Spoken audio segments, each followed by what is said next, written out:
I'm going to go over 13 Sony full-frame lenses that can be found for under $500, with the catch that some of them will need to be purchased used. General use, travel, street, landscapes, portraits, wildlife, action, prime, zooms. There is a lens for everything.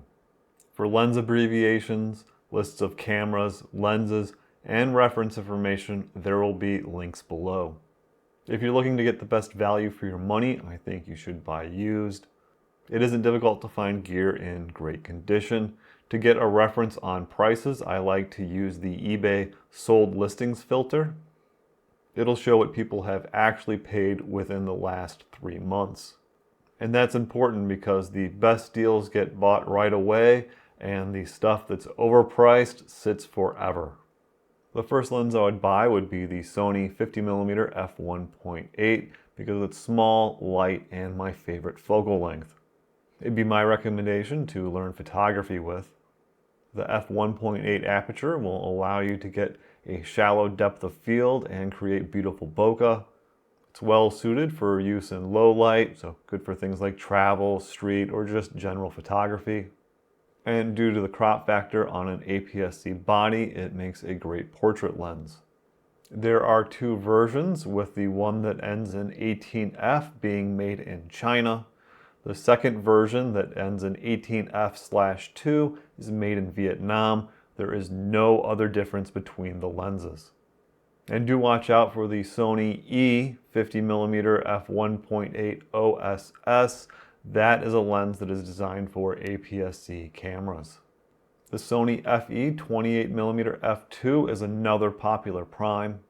It's probably the second most popular focal length after 50mm. The small size and lightweight make it perfect for travel, as well as landscape, architecture, and groups. I think they're a great deal right now, and it would pair very well with the 50mm f1.8 because they both have 49mm filter threads, and the difference in focal length is enough to be noticeable. For portraits, the Sony 85mm f1.8 is going to do a great job at blurring backgrounds. Wide open, you'll get beautiful images. Stop down, and it'll be razor sharp. It has a double linear motor, so autofocus is going to be fast and quiet if you want to use the lens for video. Weighing less than 400 grams makes it an excellent value because it's actually light enough to where you'll want to carry it with you. But if you want a cheaper alternative, there are a bunch of portrait lenses made for DSLRs and SLRs that can be easily used with an adapter. There are 2 common kit zooms, the older Sony 28-70 f3.5-5.6 and the newer 28-60 f4-5.6. I recommend trying to avoid the 28-70 from 2013 and try to get the 28-60 from 2020. While it is a basic lens with no image stabilization, it is lightweight, small, and sharper than the 28-70. And I'm sorry if it's the only lens you have, or maybe it's your favorite, but the 28-70 is probably the worst rated Sony full-frame E-mount lens out there. The most common issues people complain about are the vignetting, chromatic aberration, and the fact that it's not sharp even when you stop down. If you want a pixel peep, this is not the lens for you. The best standard zoom available under $500 is the Sony FE 24-70 f4 ZA Zeiss Vario Tessar T-Star OSS. Gotta love all the abbreviations that they managed to cram in there. It was released in 2014 with an MSRP of $1,200. Shot wide open, you're not losing out on image quality compared to newer lenses. It's just a little bit larger and heavier compared to what Sony has been releasing. In the past couple years, they've focused a lot on smaller and lighter lenses. A used first-gen Sony or Sigma Art 28-70 f2.8 start around $750. Lots of people love super zooms like the Sony 24-240mm 3.5 to 6.3 OSS because it can do it all, making it an ideal travel lens. You're never going to have to worry about swapping lenses. But what I don't like about this lens and super zooms in general is that they're large and heavy.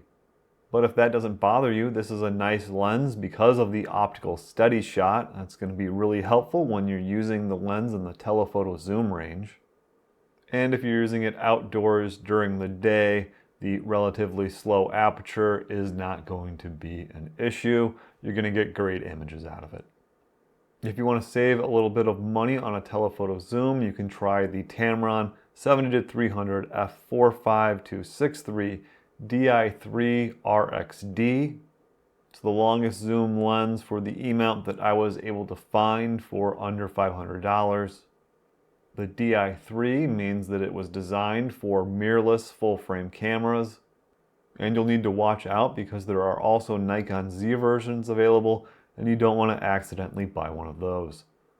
The RXD Rapid Extra Silent Stepper Drive will provide fast and quiet autofocus. I just wish the lens had image stabilization. You're going to have to keep the shutter speeds up to prevent motion blur from camera shake. The widest zoom is the Sony FE 16 to 35mm f4 ZA Variotessar T-Star OSS. It was designed with Zeiss and released in 2015. The T-Star is the name of Zeiss' proprietary optical coatings. Flare is well controlled, so you'll be able to capture beautiful sunrises and sunsets. But you will need to be careful when doing that because it does not have a rubber gasket for weather or dust sealing. And there are better options, but they start around $700. The Viltrox 20mm f1.8 is lightweight, has internal focus and autofocus. The autofocus is powered by a stepper motor and it has a close focusing distance of only 19 centimeters. There is some corner softness and it isn't weather sealed, but given the price, it's a pretty attractive package.